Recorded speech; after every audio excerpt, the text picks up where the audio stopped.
As you all know already, for those who are familiar with our broadcast schedule on Blue FM on daily basis, you know that on Thursdays, you have 1 hour knockdown for your darling program, that exciting program that puts you abreast of all that's happening in the political space, in governance and social interest matters. This is Political Hangout. Welcome to the show this afternoon on behalf of the entire management crew and the staff of Blue 99.9.1 FM. My name is Adeniran Obembe, and I'm heartily welcoming you to this another exciting edition of Political Hangout. This afternoon, we're going to be looking at a very jamming show. You know, it's been like, let's say, 27 years now since we came into this Fourth Republic, which started in 1999. And we all know that June 12, 1993 seemed to be the day that the country has now recognized as its official democracy day. That's the day that the latest model of democracy was heralded in Nigeria. So somehow June 12 seems to be now a national day of significance. So we will be discussing this crucial issue. We all know that Nigeria is highly challenged at this moment. What exactly is the root? What should we go for as the immediate solution to the Nigerian problem? Is it that we need to look at our laws all over again, our laws working against our progress? Is it that the system of governance we're practicing is not favoring us, is not working for us? Have we tried presidential? Do we need to use the kind they use in Saudi Arabia, which is monarchy? Do we need to use constitutional democracy? Whatever form of government. Is it regional government? What kind of government would work for us? Which one would work for us? Do we need to jettison our constitution and remodel or do something extra? Is it that our laws are meant for us? Or is it basically that the people are just not good enough for progress? Are we not ready as a people for progress? So that's the core. That's the focus of this discussion this afternoon. This crucial topic is being prompted by something I read, a report I read that came from Honorable Leye Igbabo. Honorable Leye Igbabo used to be the media director for publicity, the Director of Media and Publicity in Ondo State PDP. And he currently occupies that exalted office of the National Publicity Secretary of the All Democratic Alliance, codenamed ADA, ADA. So he put up something very thought-provoking, quite interesting report, which I read, and I said, oh, can we have a conversation around this? Let the public also be privy to what prompted, or what was agitating your mind when you came up with this headline, to say that, is it about our laws? Is it about style of governance? Or is it just that the people are not ready? Which of it? So we will be throwing up this conversation this afternoon for all of us to get involved in.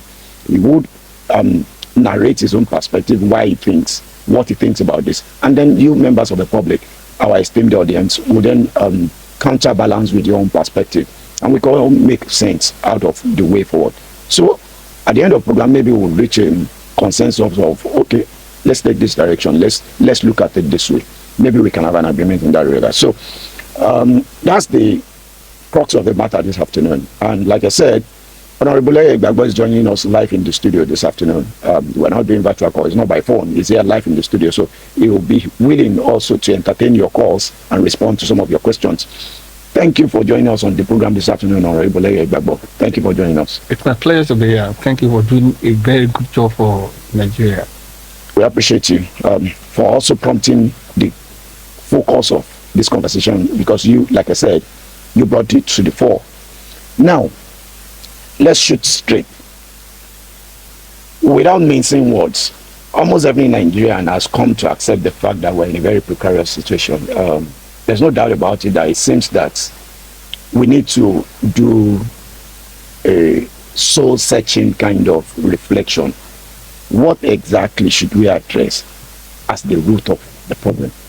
Because if we want to take it on sectoral basis, let's not even go near insecurity. That could take the next 365 days. Let's even say we drop insecurity.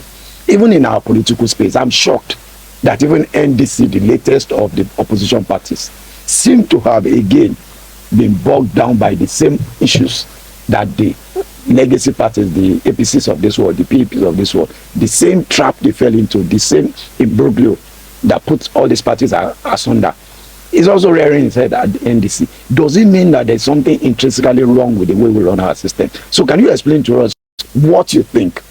Is it our loss? Because from your submission, the inference I saw that you drew in your report was that, hey, in your mind, I think you feel that the people needs to do a soul searching. The people needs to look at themselves all over again.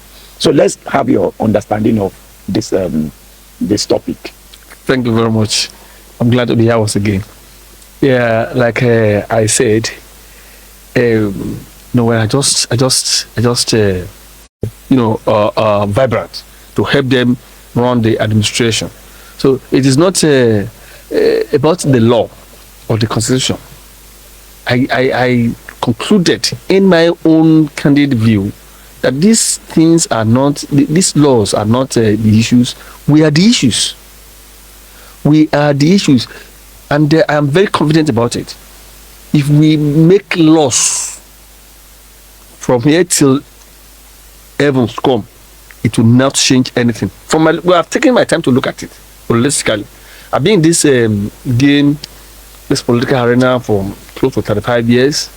I know a lot of things. I know how the game is being played from one republic to the other, and I discovered that it is not about the law. It's about the people. After all, it does not matter how strong a law can be. It cannot operate on itself, can it? The law cannot operate on itself. It will be operated by the people. And give it to Nigerian. The moment you allow them to operate a particular law or project or program, they mess it up. It's natural. And that's why it happened to, the NDC. You just talked about the NDC now. The NDC, the ADC, those who that left, especially the NDC who will think that will give, the country a better look again. Like, oh, these guys are okay. I'm not talking about Obi, because Obi is a personal, is geometry. Will be 1, 10, 100, 1,000, 10 million. And then that's what PDP, APC did in their accounting. And they began to wonder, what exactly is the issue? The electoral law sought to take, representative democracy, representation from godfatherism or from delegatism to the people. Because in indirect primary election, what we witnessed is that there will be some set of people in form of delegates who will be chosen or elected or nominated, and then those delegates are those that will determine who become the candidates of the party among the aspirants that are jostling for particular posts or offices.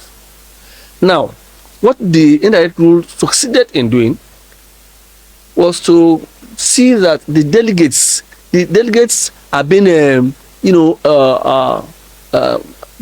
are being shopped by would-be aspirants, by the aspirants, teleguided, by the aspirants, and then they are able to pack as many as they can and house them like commodity and begin to feed them like broilers.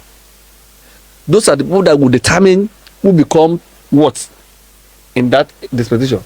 In other words, at the end of the day, they buy them. They don't allow the people's will, to prevail. So the people saw it again. Like, what can they do? How do they prevent this particular situation? Okay, let's abrogate indirect primary and allow people to have their way. All entire party members. All the entire parties go and you decide who becomes the candidate of the party. That is what direct primary means, and that's very good. In all intents and purpose, it is very, very good, because you will stay behind, you will queue behind your person, your choice. If Leye Igbabo is contesting election and Adeniran Obembe is also contesting election, you will queue behind who you want to represent you. Open ballot. And they will start counting. See what our people have turned the counting to again now. See what they have turned the counting to. They have messed up the arrangement again, the direct primary mode, they have messed it up.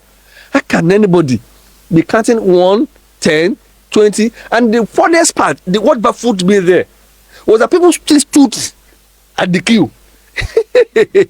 They still stood at the queue because I was expecting them to say, "What are you counting?"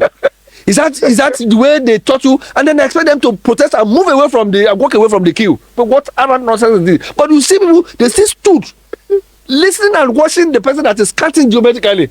That's where I received the shock of my life. If Nino Obembe is counting, and 1, 2, 3, 1, 10, and he's doing abracadabra, and I. Do you agree with that narration that our leaders are a reflection of who we are? And I'll tell you why I'm worried about that. Is Judas a reflection of the 12 disciples? No.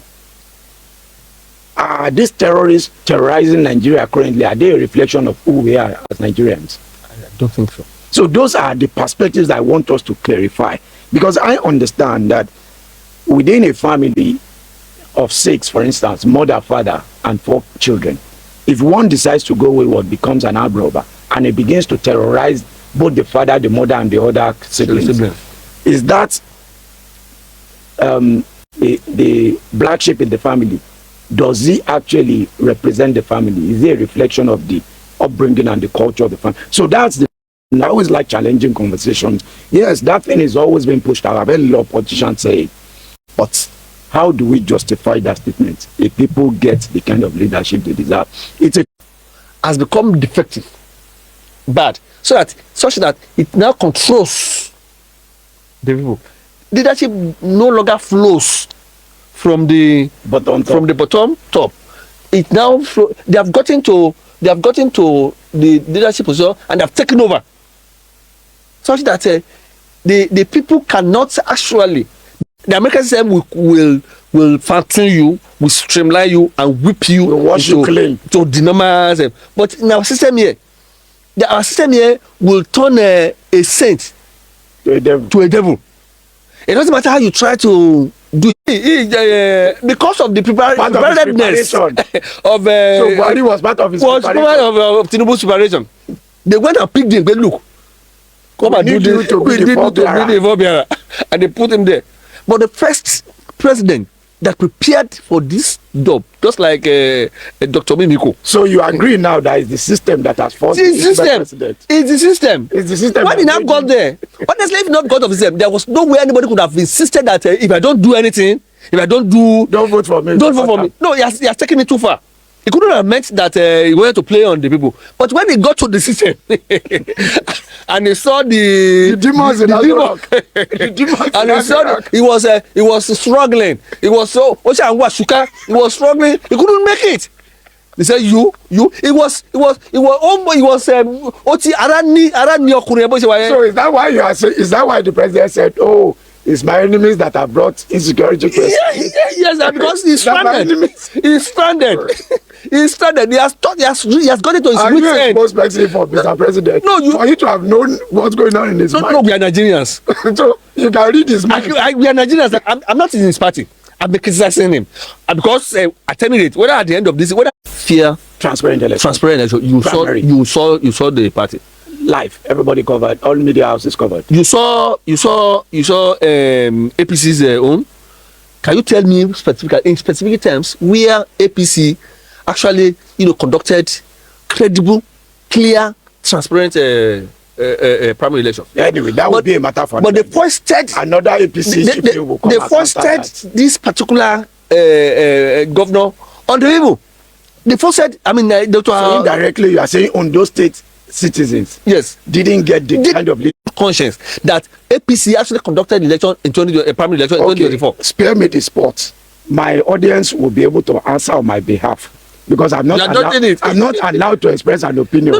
It's not about opinion. It's not about. It's what you saw. Did you see it? You didn't. Honorable Igbabo. Now you have answered 2 of the most critical questions while you came on the show. Okay. First is it our laws that are bad? No. You have told us clearly that look, let's leave our laws on one side. Let's fix our people first. Right. Let's fix the people.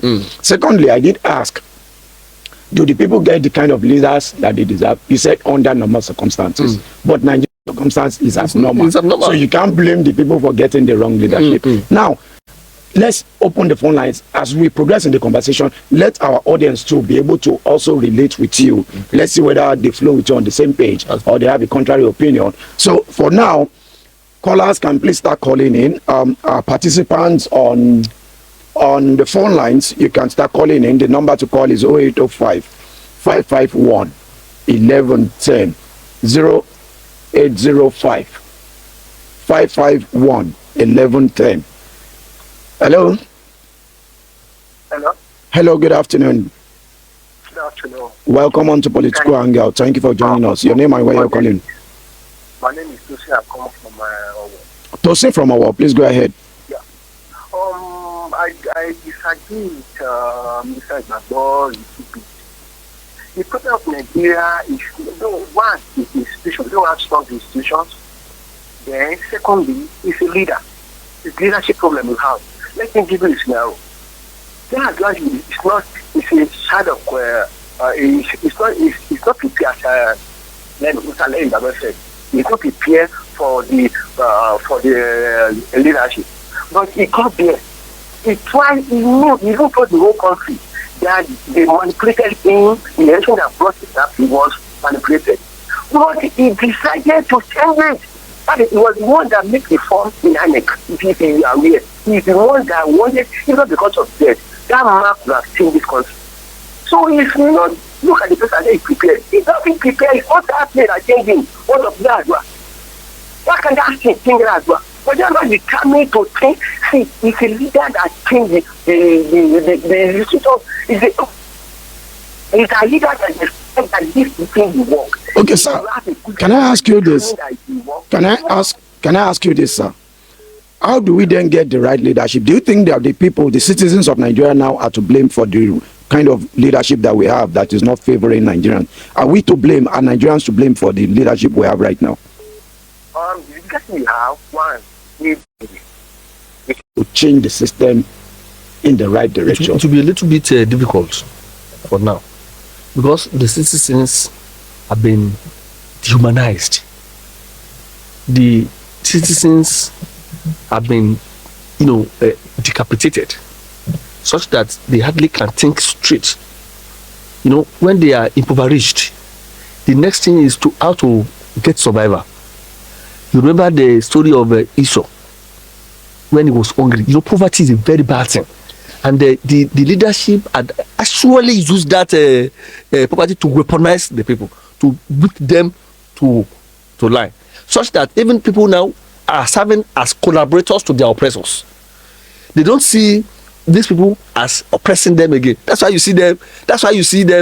Bandits giving out money on TikTok and Nigerians really. Since like humanity has become normal. Nobody can actually say except by divine intervention, because if you see what happened in this last counting, this figure juggling, this magic counting, you will discover that the leaders, those who are operating the primary elections, did not do it appropriately. Otherwise, I was expecting that even if those on the queue are not talking, what about the agents of other aspirants? Agents of other aspirants who saw mission change. Somebody is counting 1, 10, and nothing. It means that those aspirants were not there. Okay, we would like to have a repeat of that. We can assure you they will be on seat one day. He will come. It is always an interesting comment when the two of them are not here. You always like the fireworks. Otaloro has sworn never to come. Otaloro has sworn never to come in. All right, Honorable Igbabo. He asked a question regarding the registration of your intending political party, which is still currently a political group and association, not yet a valid or certified political party. Yeah. However, let me make a caveat to you, sir. Okay. You are not marketing your party, because if you do that, our marketing department... It's the caller that asked us a question. Now, you're just going to give us a rundown, just a few seconds of that. Where are we? Are you registered now, or You have It it also has to do with the systemic failure that we're talking about. It doesn't. The system will change you. So you are battling with the Nigerian system. It's the Nigerian system. And how do I mean? The national chairman of All Democratic Alliance is Prince Uche Secondus, who used to be a PDP national chairman. He was a national chairman of valid, PDP, yes. Valid one, no faction on there. At that time, yes. And he came from Rivers State. All right. Now, for the mere fact that he came from Minister Wike's state, it's an issue. Because as it is today, you know the role of Mr. Wike in Nigerian political space. So he doesn't want anybody to have element of political clout coming from his state. Coming from his state. What is the law? The law we are practicing needs to be reviewed. The law has affected the whole system. And before we can, in reviewing the law too, we should be able to prune down the what do you call it, the stipends or the allowances being paid to the politicians. By this, we will be able to know those who will come out, who will present themselves for the electorate, those who are sincere, not those who are interested in money. And if the people that should go to the House of Assembly or other National Assembly should be on part-time basis. So the law should be reviewed. All right. It has affected the system. Okay. That's for me. Hello, sir. Hello, sir. Can you hear us? Yes. The new law, the new electoral law abolished indirect rule and bring about direct. Are you with us? Hello. Nigerian Constitution should hold on now. Hold on. I'm asking you a question, sir. The new electoral law abolished indirect rule. I mean indirect primary elections where delegates are being housed, and then created room for direct primaries where you have to queue. How can you say? What can you say concerning this new direct primary new method of counting? What can you say about that? Is it the law now? Do we have to change the law again? Because we change it from indirect primary to direct primary, thinking that we will hand over, representation to the people. So what can you say about that, sir? The counting system is very wrong, and that is why I said if the law is holistically reviewed. They just reviewed it. They just reviewed the law now. If what the aspirants are looking for, while they are presenting themselves to the public is not really based on money. If they know that they are going there, if they know that they are not going to earn for a fabulous amount there, they will be sincere. I mean, the people, we only have people that have the interest of the public in mind, who will present themselves to the public. And by that, the counting from day one, from the whatever level they are counting, will be sincere too. The direct primary was very. The law is good, and the people have changed the idea to. The law is good. Their interest. The law is good, but people have changed it. Thank you. We got your opinion, sir. Thank you for calling. Your contribution is well noted. Thank you for calling, sir. Okay, we have a comment here on Facebook from Mr. Tope Akinyede who says that this man is saying the truth. If the foundation be destroyed, what can the righteous do? And the head matters. If the leader can stand his ground here, if the leader can stand his ground, then we will get it right. Though he will step on many toes, on many people's toes.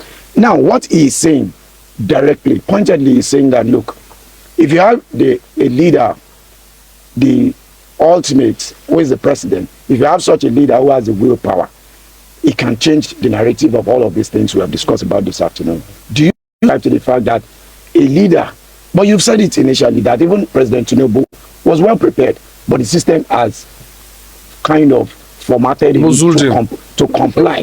So is there any other chance for us having a leader who can be a man of his own heart and can change the system so that the system begins to function normally? Is there a possibility of having that in just a few seconds, because we are rounding up right now? It also all depends on the leadership too, because the major issue we have is the area of leadership recruitment, the recruitment process, for example, and it starts from these all these primary elections that we're talking about, delegate and all of that. If you don't allow public spirited people to get into power, that's nothing we can do. That's nothing anybody can do, unless, because with this arrangement, with the system on ground now, there's no way public spirited person can be allowed in. So is there a hope for Nigeria? Is there a way forward? Is there, how do we reset this? How do we get this right? How do we break? How do we pull down this? Under these circumstances, yes, the masses, Nigerians, the people, we have to make a lot of sacrifices to get us out of this place. So you're asking citizens to buckle down and then get their voices. The sacrifices they will make is that when they see those magic counting, they should say no, that is not what we want. If they come to do election period and they say 10,000 naira, no, we are not taking your 10,000 naira, we are voting in. You know, people love you in this thing. You know, they love your analysis, but come to election. Get to election day and say, I don't have money. You say, kilo solid by, they will just abandon you. But if they make sacrifices by voting, baby, and deny yourself of that 10,000 or 5,000, oh, Nigeria will be great. But without that, there are already elite conspiracy.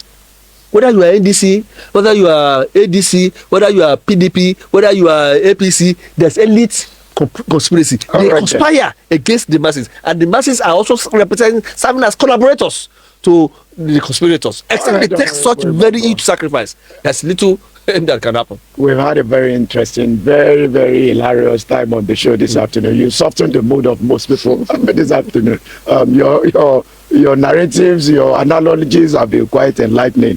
However, hopefully, by the grace of God, we hope that you and Honorable Steve Otaloro will be able to reconcile and appear on the street in this video one day. Tell him that I'm here. Because people want to hear. He would go. All right, so esteemed listeners, thank you for having shared your time with us on the show this afternoon. Next week is another time again for us to meet on the program. We will again have another enlightening, another engaging conversation, this time same station.